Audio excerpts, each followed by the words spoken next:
like the fact that we are from South Africa, Johannesburg, in an apartheid previously, an apartheid country, a post-apartheid now, and we're trying to sell in an environment that's very hostile. So I want to get those points across because I think those are the real challenges. How do you sell when the likelihood is the person sitting across the table from you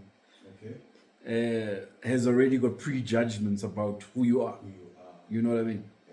And that's the hardness of selling in South Africa, is that there are many a times when you're sitting and there's prejudgment.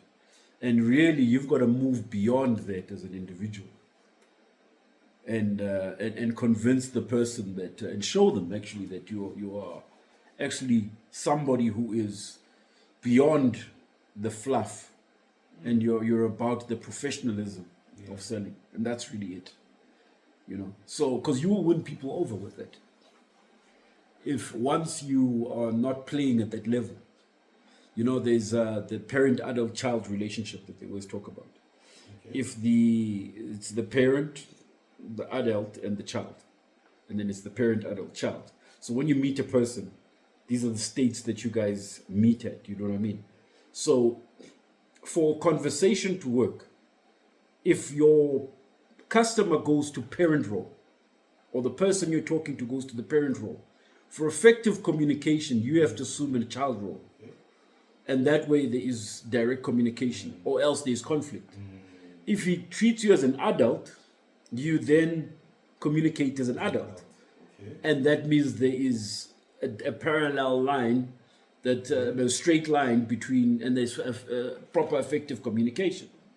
So the key now is when you're a salesperson, especially, you'll meet people who will take the parent role. And you need to take the professional role. You're not his parent, you're not his child. And you need to assume the professional role. And you maintain that state up until he realizes I'm dealing with a professional. And then the sales shifts to an adult, that's an adult parent, an adult conversation. And that's how you establish then communication. So it's always an observatory thing. You're standing at the back and you're observing as the sale is happening and progressing behind you. But what states are we in? Parent, adult, child. All right. He's assuming a parent role. I must remain a professional. I